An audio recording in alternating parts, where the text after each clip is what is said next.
We all know the public sector is infamous for its bureaucracy. There are endless jokes, Reddit threads and memes about it.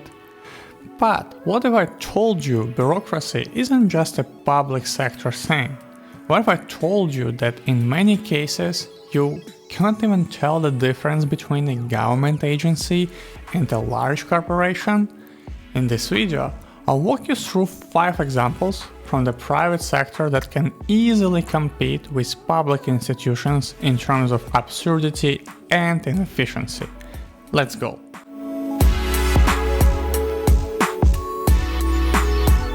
During the 2000s, Microsoft, one of the most powerful companies in the world, started falling behind.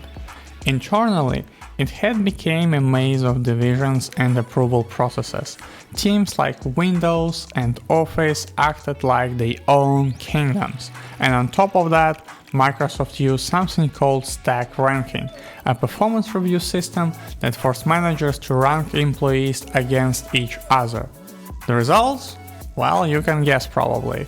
People competed against each other, not competitors. Talented employees left, and promising ideas like early smartphones and tablets got scrapped because they didn't align with internal politics.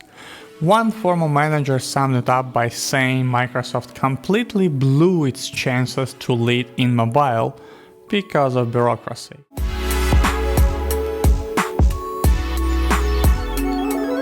In the early 2000s, GM had a serious problem, a faulty ignition switch that could cause cars to shut off while driving. Fixing it should have been urgent, but instead the issue got stuck in the bureaucratic loop. For over a decade, committees reviewed it, wrote reports, held meetings, but no one took action. Internally, they even had a term for this, the GM note. Everyone would agree in meetings and then do absolutely nothing. By the time GM issued a recall in 2014, at least 13 people had died.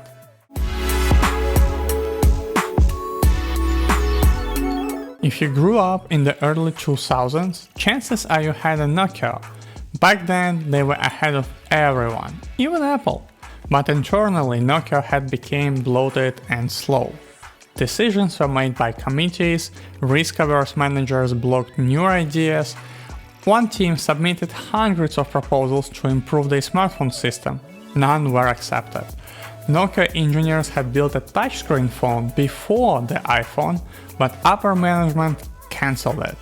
This wasn't about competition or market pressure. It was Nokia's own internal culture that held it back, and it never caught up again.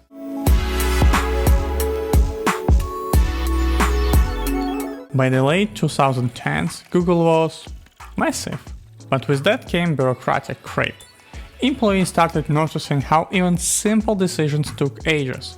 A document that went viral internally called Google Structure a slim mold. Disconnected cells growing in every direction with no clear coordination. The best example? Google's endless cycle of messaging apps. Google Talk, Hangouts, Allo, Duo, Chat, the list goes on. Teams were building products that competed with each other, plans keep changing, and in the end, Google still doesn't have a dominant chat platform.